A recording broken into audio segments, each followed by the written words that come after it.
India and Russia's friendship have always stood by test of times, and two of the torchbearers of this friendship is the former Indian Prime Minister Rajiv Gandhi and former USSR President Mikhail Gorbachev. Hello and welcome to the In Focus series section of Drishti IAS. I am Aisha Singh, and in today's video we will be talking about the India-Russia relations and why former Indian Prime Minister Rajiv Gandhi held Mikhail Gorbachev as crusader of peace. So first let us look at the timeline of the video. First we will be looking at news, then about Mikhail Gorbachev, India-Russia relations, and Gorbachev's India visit, that he visited India twice, and the collapse of the Soviet Union, India-Ukraine war and India's stand on it, and India's import from Russia. In the end, we will be looking into a prelims MCQ and a mains practice question.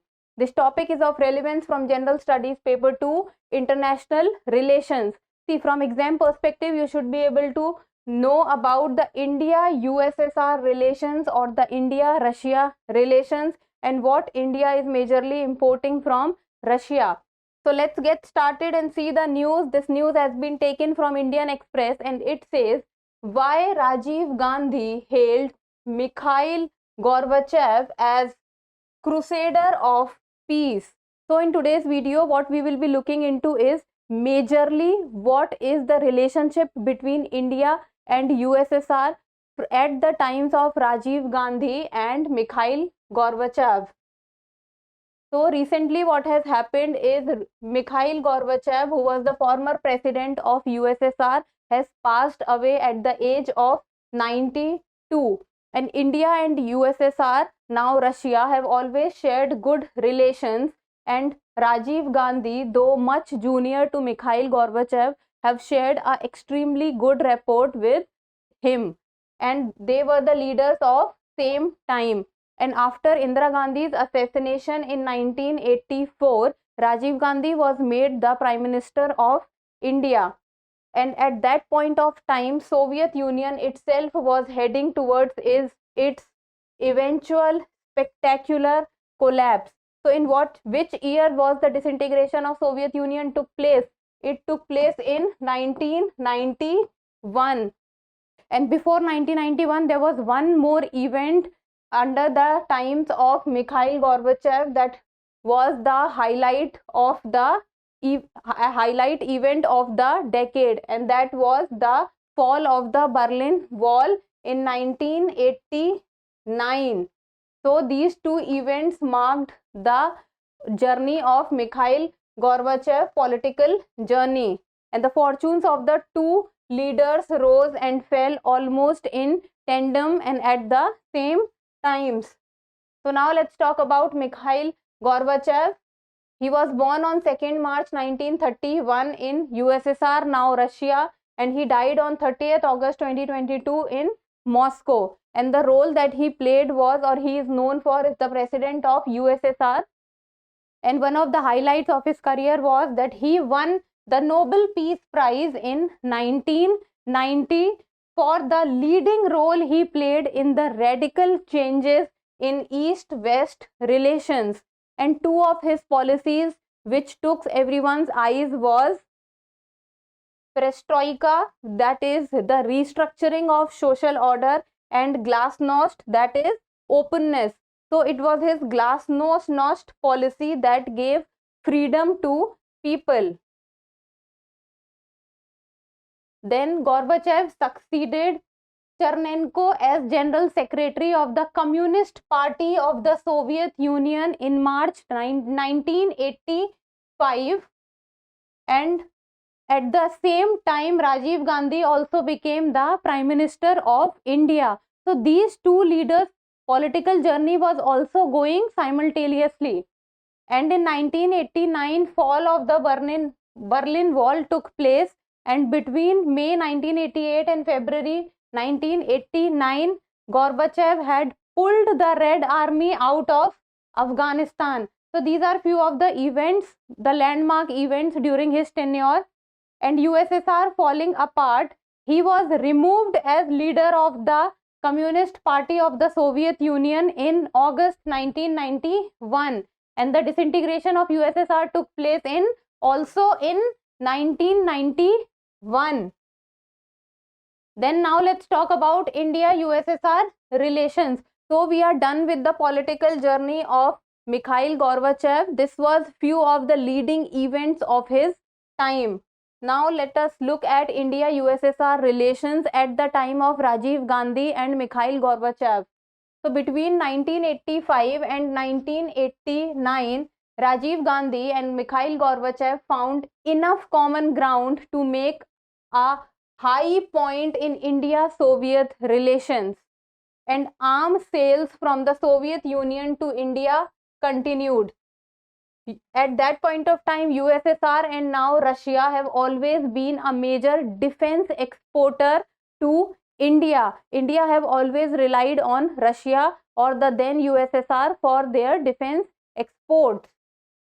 Then in mid 1980s, USSR was supplying more sophisticated hardware to India, and P.V. Narasimha Rao, who was at that point of time the defense minister in the Rajiv Gandhi cabinet, went with a military delegation to Moscow, and there he looked at many of the defense equipments, and when he came back to India, he actually shopped a lot about the defense shopping. So he went back to India with many agreements about the defense.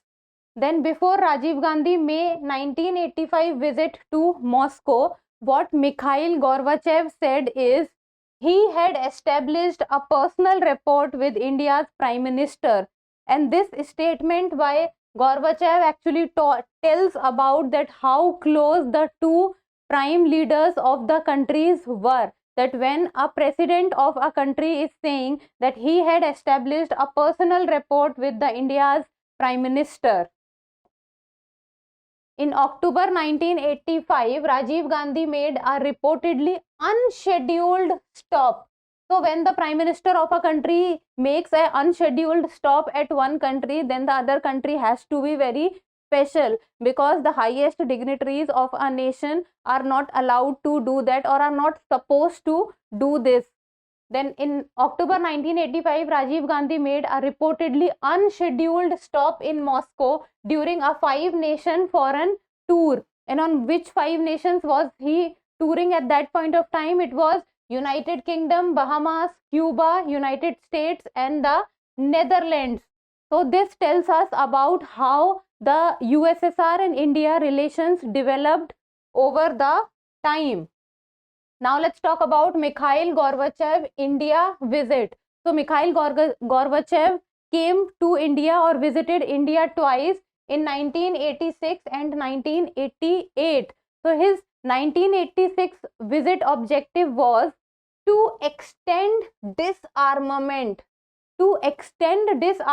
initiatives in Europe to Asia, and to secure Indian cooperation in this task. India has always been a major power in Asia. So when Mikhail Gorbachev was extending his disarmament initiatives from Europe to Asia, he looked for India's cooperation in this task. And this was also Mikhail Gorbachev's first visit to a non-Warsaw Pact country. So you can imagine that how important a visit this was and how big a visit this was for India at that point of time. And Rajiv Gandhi hailed Gorbachev as a crusader for peace, for his disarmament initiatives.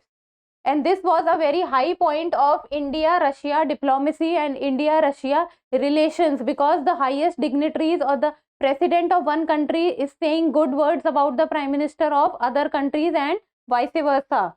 And during this visit, Delhi Declaration was also signed, and there were topics like food scarcity, illiteracy, communalism, and environmental security. So during the visit of 1986 and 1988, India and Russia reached a new high in their relations, in their bilateral relations.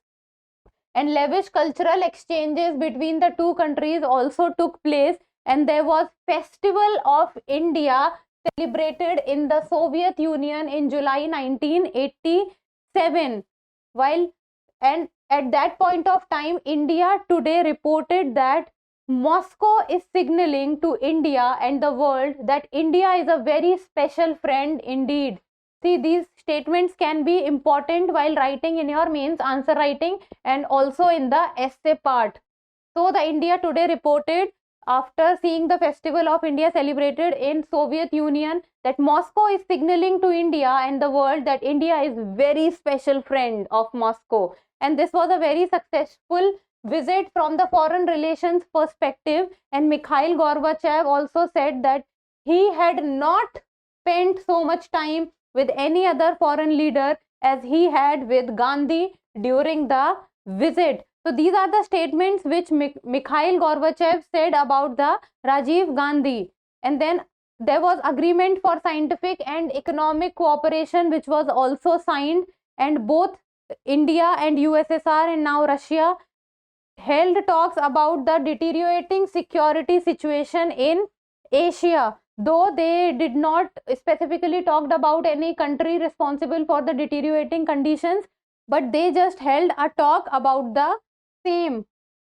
Now let's talk about the collapse of the Soviet Union which took place in 1991. So the collapse of the Soviet Union saw India reset its foreign policy, and when in 1991 the Soviet Union was getting disintegrated and US was gaining prominence as a world power, this was the time when India thought that they also need to change their foreign policy. They cannot merely depend on a single country for all its needs. So India also started focusing and repairing its ties with the United Nations. And what helped immensely in this respect for India is the liberalization of economy. India opened its economy in 1991, and all the major countries from outside started coming to India, and the economic aspect and the liberalization of economy really helped India in making good relations with the outer world. Then again, where Russia helped India and came to India's rescue was in 1998 when India tested nuclear devices, and this is when all the countries were not supporting India and Russia supported India. Now let's come to Russia-Ukraine war and India's stand in it. We recently are very much aware about what has Vladimir Putin, the president of Russia, has done to and has shown its aggression towards Ukraine. So in 2022, Putin go to war against Ukraine, and there is Russia-Ukraine war going on, and the NATO nations and the European Union has put sanctions over Russia for showing aggression towards the Ukraine. And India is among the very few countries that has remained neutral. Neutral is the key word here. That has remained neutral, calling for a ceasefire and a diplomacy for a peaceful resolution of the conflict. And while everyone was putting sanctions on Russia, India even imported oil from Russia. So India has broken US-led Western sanctions to trade for oil with Russia. So this is where India also showed its friendship and has stood with Russia and over the testing times with Russia. So this shows that how strong relations India and Russia share with each other.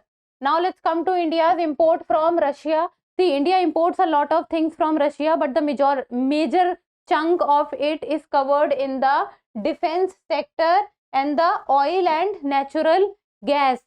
See, in defense sector, it is important for you to know that which equipment is taken from which country, because many a times it has been asked. For example, in S-400 defense system, India has taken from which country? There can be 4 options, and you need to know that India has taken the S-400 defense system, or the BrahMos missile is in partnership with Russia. So these kind of questions can be asked both in UPSC and state PCS. So these kind of questions which looks very easy but becomes very critical when the person is sitting in the examination hall. So The MiG-21, BrahMos missile, S-400 defense system and Kamov Ka-226 helicopters India has imported from which country? Russia. And then oil and natural gas, everyone is aware about that Russia is one of the biggest exporter of oil and natural gas along with the Gulf countries. Now let's do a prelims MCQ, a easier one you should be able to answer. See, do not try to do extremely difficult MCQs all the time. Try to also solve easier ones, because these, if you get the easy questions wrong, this is where the problem lies. Getting the difficult questions right is a positive, but getting the basic questions wrong is the biggest mistake anyone can make. So India is importing S-400 missile system, MiG-21 jets and BrahMos missile from which among the following countries? Is it Russia, France, US, Germany? You people need to tell me the answer in the comment section. So now let's move to the last section of today's video, that is the mains practice question. And over the years, discuss about the evolving India-Russia bilateral relations. So this is a 10-marker questions, and the command here is discuss. So what all you can write in this is, you need to divide your answers into different aspects. You cannot just keep on going and writing about the defense sector or the oil and natural gas sector, the political sector. The answer needs to be divided into different segments. So that's all for today. Thank you so much for watching. Till we meet next time, keep reading and keep writing.